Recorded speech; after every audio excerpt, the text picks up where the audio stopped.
Welcome to Talking Markets with Franklin Templeton. We're here today with ClearBridge Investments Head of Economic and Market Strategy, Jeff Schulze.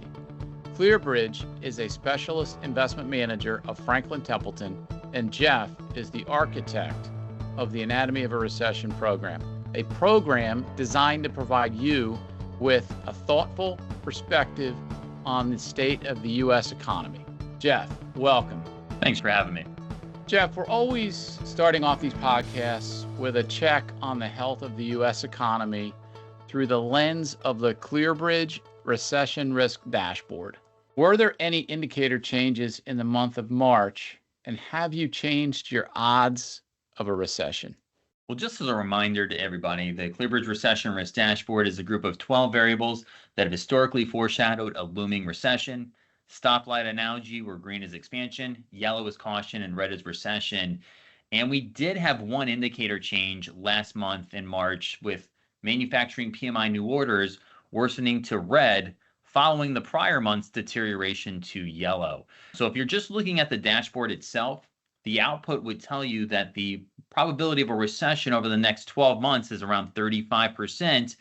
But with the worse than expected tariff announcements from Liberation Day just a couple of days ago, our perception has increased of an unfavorable economic and market outlook. So we're subjectively increasing the odds of a recession instead of being 35%, which is what the model is saying, to 50% to reflect likely economic weakness as we look forward. Wow, 50% chance of recession over the next 12 months? That's much higher than even a quarter ago. What were the odds coming into 2025, and have you ever deviated from what the dashboard's output was when communicating recession odds behavior? Yeah, we moved a lot in a short period of time. Coming into the year, our odds of a recession over the next 12 months were 15%, which is really as low as it's ever going to get. Really strong economy. You had consistent 3% real GDP growth quarters throughout the last year, but you had some weakness in the first quarter, which started to increase the odds of a recession. But with this shock, this is like a supply shock. It's something that's exogenous. It hits the U.S. economy, and it's going to slow growth, and it's not being picked up in the data yet. You had supply shocks that led to recession, like the oil embargo in 1973. You had it with COVID in 2020, and we think it's just a matter of time before this filters through into lower economic momentum. So that's why we've moved up our odds of a recession to 50%. And mind you, the situation is fluid. As we get more visibility on retaliation or potential reductions of tariffs that have been announced, we may move this odds of recession higher or lower. But as it stands right now, we're expecting GDP growth to be in the 0.5% range, maybe 75 basis point range, which is notoriously low. And when you have an economy that's growing at those levels, it becomes much more vulnerable to have a recession, and even just a mild shock or maybe another sizable shock is just enough to tip the economy into a recession. So yeah, it was pretty low coming into the year, but it's moved up materially because of the tariff announcements and also some slower economic activity. So Jeff, looking forward, where could we see changes on the recession risk dashboard as this exogenous shock unfolds? Well, looking at the 12 indicators, there's a couple that you're already starting to see change with the sell-off that we've had in the markets over the last couple of days. Credit spreads, top 3 ranked variable in the dashboard, were really well behaved for the first couple of months, month and a half, if you will, of this sell-off. But they've really started to move up in a more material fashion that's reflecting potential default risk and lower economic momentum. So that's an indicator that I could see moving to yellow and potentially even red as we move through this period of volatility. Commodities is also another one. Commodities, when they move lower, usually indicates lower global and lower U.S. GDP growth. And commodities have all been moving pretty dramatically lower over the course of the last couple of days. So in thinking about what's likely going to be the next to turn, those would really be at the top of the list for me. Q1 GDP is tracking to be much lower than the second half of last year. Is the growth picture a little better than meets the eyes currently? It is. A dynamic that a lot of people are not familiar with is that usually Q1 is the weakest quarter of the year from a seasonality perspective. So if you go back to the global financial crisis and we exclude COVID, because if you put those COVID numbers in there, it just distorts all of the data. But if you go back to the global financial crisis, the first quarter usually sees annualized GDP growth of 2.1%. Q2, Q3, and Q4 are at 2.8, 2.8, and then 3%, right? So materially higher than what you see in the first quarter. So you have a weak first quarter and you have a soft patch, and that's usually a normal development. But this quarter was a little bit more aggressive than usual in the sense that you had the coldest January since 1988. So that's something that curtailed consumption in the beginning part of the quarter. You also had the worst flu season since 2010. So the economy is probably facing a larger than normal soft patch, but as the weather warms, we think that things will normalize and the growth picture is probably a little bit better than what people are thinking at the current moment. You mentioned going outside of the Recession Risk Dashboard. So what are you monitoring currently to determine whether the recession odds are growing? Well, if I had to boil it down to one thing, I would say the health of the labor market. If you look at labor income, that is the most important driver of consumer spending, and consumer spending 70% of the US economy. So getting the consumer right is very important. And the good news is the labor market remains in good shape. We had payrolls today, came in at 228,000 for March, well above consensus expectations of 140,000. The 3-month moving average is 152,000. Those are pretty good numbers. Yes, the market didn't care about that because the survey period for that payrolls number was in the beginning half of March, and this is something that's likely going to slow growth and slow job creation, but it indicates that the labor market is on a healthy foundation, at least coming into this potential soft patch. Another thing that I like to look at is initial jobless claims. How many people are filing for unemployment insurance for the first time in any given week? Continues to be in that 220,000 per week range. We've seen it for the last 5 weeks. Continues to be well behaved, and this is the top 3 ranked variable in the dashboard. Usually when this starts to move higher, a recession materializes, but to see it be well behaved is a great indication. And as long as there's no layoffs, you likely will continue to see a consumption picture that continues to be positive moving forward. How concerned are you, Jeff, about the large drop in sentiment that we've seen in the recent consumer surveys? Elevated policy uncertainty has begun to show up in what we call the quote unquote soft survey data. These are expectations, how people feel, and consumer sentiment's been hit particularly hard. And this has fueled fears of a recession because the worry is that consumers are going to pull back on big ticket purchases like vehicles, for example, and discretionary purchases like going out to eat or maybe shopping at the mall. And they save their money in anticipation of tougher times ahead. So precautionary savings is really the concern there. And prior to the pandemic, we put a lot of stock in consumer sentiment because that did move into changes in spending behavior when you saw drops. But in the post-pandemic world, even with high inflation, consumer spending has been remarkably consistent over the last couple of years, even though you've had low and falling consumer sentiment in the University of Michigan's Consumer Sentiment Survey. So we've been advising investors and our clients to focus on what consumers do, not what they say, because actions speak louder than words. And it's going to be interesting. If consumers know that higher prices are around the corner, will precautionary savings start to kick in? And the recent history would say no, but obviously that is going to potentially change. And it's a key reason why we still have a 50% chance of a recession looking forward. Does consumer or investor confidence impact the equity markets positively or negatively when we are at these levels, Jeff?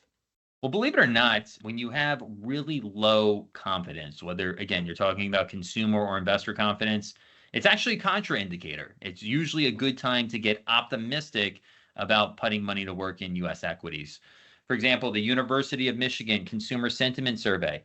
So going back to the 1970s, you've had 11 major bottoms in sentiment. And if you had bought at the trough on a forward 12-month basis, the average S&P 500 return has been 25%. And at 57, that is some of the lowest readings that we've seen in the history of this survey. So given that consumer sentiment is washed out, if this historical relationship holds, may prove as an attractive entry point for longer term investors. Same thing with investor confidence. If you look at the American Association of Individual Investors, better known as the AAII survey, and you look at the number of people who are bullish minus the number of people that are bearish, when you have the most bearish readings, so there's a lot more bears than bulls, people that are pessimistic versus optimistic for the market. We're in that first decile, so the most bearish reading. Your forward 1-year returns for the S&P 500 is 13.5% on average, which is the best out of all of the other observations that you have in that survey. So with investor sentiment washed out, with consumer confidence washed out, historically, these are pretty positive omens for forward market returns. Jeff, you mentioned tariffs. What's your base case on tariff rates and their impact on the economy and inflation? Well, there's a wide range of assumptions that are out there. Obviously, you're going to have retaliation from our trading partners. Some of these tariffs will ultimately be rolled back as concessions are made and deals are forged. But if you take the middle point of a lot of these estimates, the average effective tariff rate is probably in the 20 to maybe 22% range. The impact to GDP growth is probably around 1.5%. And you also have an impact on inflation, which would probably move that up closer to 1.5% as well. So obviously, a lot can change as we get more visibility over the course of the quarter, but this should lower growth and increase inflation, all things considered. Now, our baseline is really that the April 5th 10% universal tariff, which is going to go into effect for all of our trading partners, is something that is going to stay. That is not something that's going to get negotiated away. The deadline is too short for a turnaround. It's going to go into effect tomorrow, and it's pretty simple and easy to implement. So I think that is at least a bottom baseline for consideration. Next week, you have the reciprocal tariffs that are going to be implemented. Some of these are pretty big numbers: 20% on the EU, 24% on Japan, 34% on China, and that's on top of the additional tariffs that have already been placed on China as well. I think a lot of these may be postponed or dialed back as deals are forged, but ultimately, you're probably looking at an average effective tariff rate when all is said and done in the mid-teens range, call it 13, 14, 15%, which is a pretty big step up from where we were at 2.5% coming into the Trump administration. Now, there is a reason to be potentially optimistic.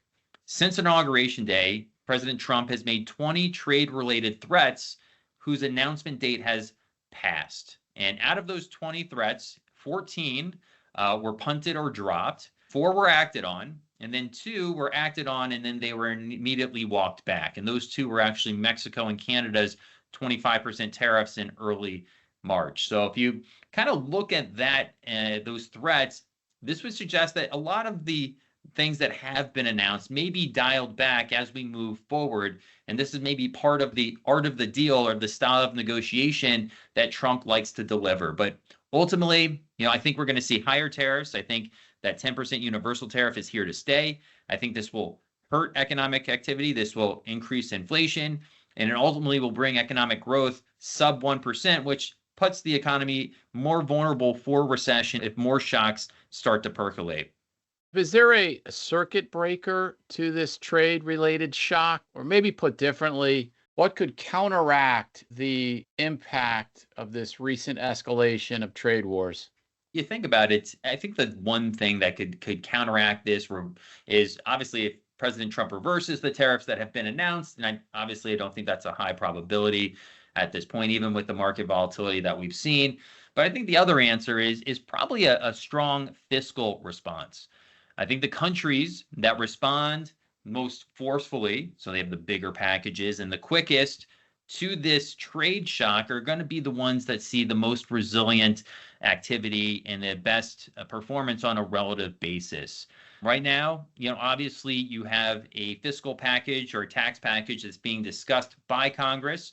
I think because of the market turmoil that we've seen, this brings those conversations to the fore much quicker than what was initially considered. But there's a pretty big gap between what the Senate wants and what the House of Representatives wants. the delta or gap is about $1.5 trillion. But ultimately, I think the faster that we can get a fiscal package and the larger that fiscal package is, could help support the economy and financial markets. And I think a lot of the fiscal package, when it does pass, I think will be front loaded to be prioritizing helping supporting growth here in 2025 than what was initially considered before we went through Liberation Day and we saw those new tariffs come forward from the Trump administration. So my hope is that we can get some visibility on that front sometime over the course of the second quarter, which I think will go a long way to stabilizing markets and potentially putting in a durable bottom. With trade escalation moving very quickly, there's a lot of uncertainty in the world today. Is this a bad thing from a historic perspective? It's actually a really good thing. Now, to be clear, we were expecting volatility in the first half of the year. We talked about this on the January podcast because we were going to get the spinach portion of the administration's dinner first, which is the DOGE-related layoffs, immigration, tariffs, before getting the dessert aspect, which was tax cuts and deregulation. By no means do we expect a tariff package as large as was discussed, but nonetheless, we were expecting some volatility. But the key here is that when uncertainty is high, investors have been rewarded by embracing that uncertainty. So there's an index that's called the U.S. Policy Uncertainty Index. It actually goes back to 1985. It's a measure that's compiled by financial economists from 3 leading universities. And when it's been above 155, which is considered pretty high uncertainty, which is the case today, the S&P 500 has delivered an average return over the next 6 months of 9.3%, over the next 12 months, 18.1%. So investors have been rewarded by embracing uncertainty. And once things start to normalize, the markets tend to move higher along with it. Jeff, how about the Federal Reserve? Can they support the economy? The Fed's in a little bit of a predicament. They're between a rock and a hard spot. Powell actually just spoke this morning.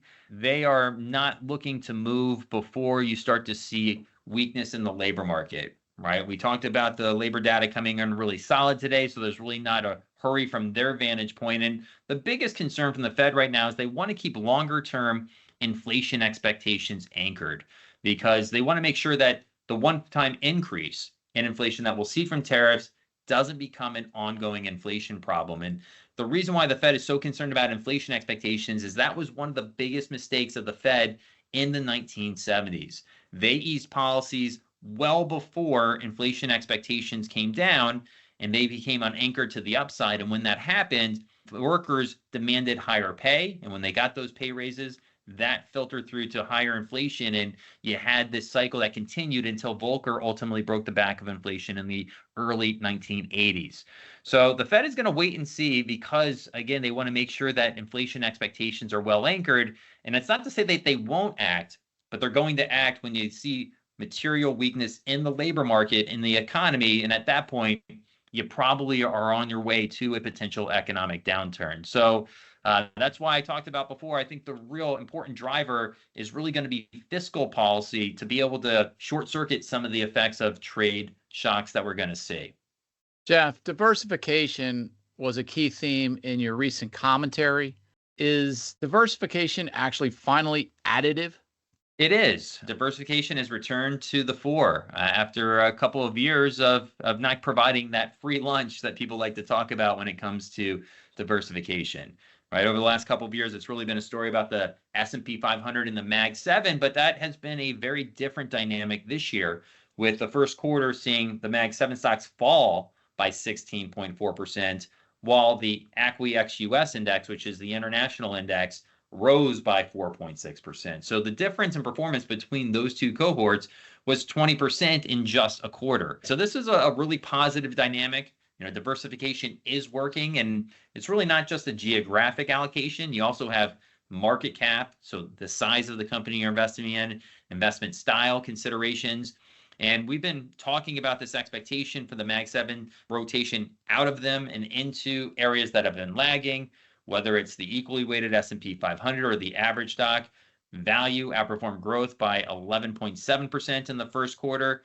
These are all great trends that I think will continue as we move forward. And we talked a little bit about the international space. And one thing that I'll mention is that because the U.S. has been leading for so long, a lot of people probably have a dramatic overweight to U.S. equities, and they may want to rebalance their portfolio to bring it in line with their longer-term strategic allocation by increasing their international exposure at this point. And one of the reasons why international equities could continue to lead is right now the ACWI, ex-US, which is that international index, is trading at a 6.8 turn discount from a valuation standpoint compared to the S&P 500. And normally they trade at a discount of 2.8 turns. So this is a pretty remarkable statistic considering that they've had this outperformance that we've seen in the first quarter. But again, if you're going to start to see more governmental spending, more fiscal spending in Europe, you're going to get a larger fiscal package and support for China. That is going to go a long way to supporting not only those regions, but also regions that rely on growth from them. In particular, emerging markets are areas that tend to benefit when China is doing well. So we think that diversification is additive after being subtractive over the last couple of years. And you really want to look at your allocation and bring it back to your strategic long-term percentages if they've gotten out of whack from what we've seen from a performance standpoint over the last couple of years. So additive, should individuals think about diversification from an active management versus passive standpoint as well? I think so. You know, the Mag 7 has turned into the Lag 7 to start the year. Great example of this. First 3 months of the year, 59.8% of active managers in the large cap core space have outperformed. That's the highest percentage that we've seen since 2022, when nearly 62% outperformed over the full year. And a key reason for that is the concentration risk that you have in the large cap equity space. So that's really where you want to look at active management if you have a lot of passive exposure. Now, if you look at the S&P 500, for example, top 10 names in the index make up 35% of the index, which is near an all-time high, at least over the last 40 years. Now, usually when you have market concentration at these levels, it's coincided with the average stock outperforming as you look forward, and that has been the case this year. In fact, if you look at the equally weighted S&P 500, it has outperformed the cap-weighted version by 3.5%, and we think there's probably more of that to go. Actually, if you put some numbers around it, you go back to 1989, when market concentration was north of 24%, and mind you, we're at 35%, so we're well above that threshold. The equally weighted S&P 500, which is better known as the average stock, outperformed the cap-weighted version of the S&P 500, so the index. So the average stock has outperformed the index by 6.3% per year on average over the next 5 years. And the hit rate of that average stock outperforming over that 5-year period is 89%. So we think that active managers have a competitive advantage to sidestep that concentration risk. It's not saying that we can't invest in any of the largest companies, but they can be much more selective on which of those companies have a durable competitive advantage, which one of them have embedded expectations that are attainable, and which one of those are overvalued. And because of this dynamic, we think that active managers are going to be in a very good position on a relative basis as we move through the next couple of years. Jeff, is there an equity asset class that you think of when we face times like we are currently, where we may be looking at a recession, we may have further downside in equity markets? There is. One way to help navigate through periods of elevated uncertainty is to focus on higher quality companies with proven track records of being able to manage through periods of turmoil. And one approach to do this is to focus on companies that have consistently been able to increase their dividends. They usually have really reliable profits that are pretty consistent regardless of the ups and downs of the cycle. And these equities have been out of favor in the US, and they've experienced a large period of underperformance relative to the S&P 500 on a 12-month rolling period. In fact, when you've had underperformance to the levels that we've seen over the last couple of years, and you saw these same periods of underperformance or magnitude of underperformance in the late 90s and the early 2000s, dividend growers went on to pull ahead of the S&P 500 over the next couple of years. And they've had a nice run recently, and history would suggest that there may be more to that run. So if you're nervous about a recession or volatility, this is the type of asset class that does well in this type of environment. And given their recent underperformance and what we saw in the late 90s and the early 2020s, History suggests that this may be an asset class that may do well as we look forward over the next couple of years. So, Jeff, any closing thoughts or comments for our audience? I think the closing thought that I really think is powerful is that we've had a correction in the S&P 500, which is negative 10% returns. If you go back to 1950, you've had 34 instances where you've had a 10% pullback or more. If you had bought at that point of correction, if we had no recession, your forward 6-month returns were 9.2% on average. Your forward 12-month returns were 13.9% on average, right? So obviously, no recession materializes, really good dynamic to buy that correction. But even if you had a recession, a lot of people are shocked about this.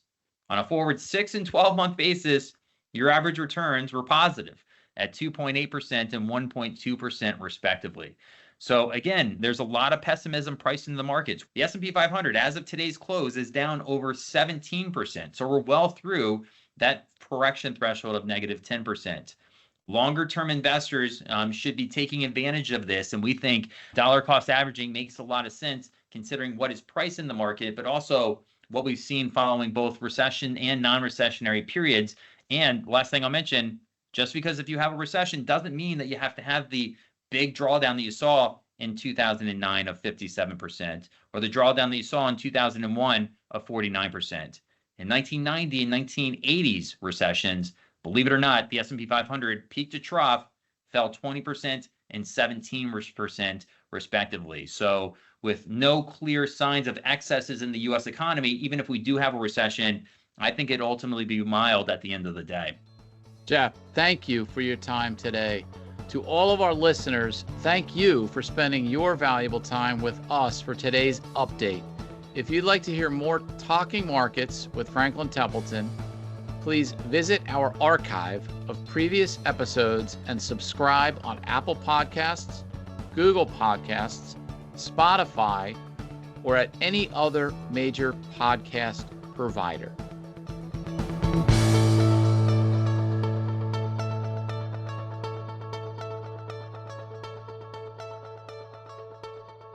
This material reflects the analysis and opinions of the speakers as of April 4th, 2025, and may differ from the opinions of portfolio managers, investment teams, or platforms at Franklin Templeton.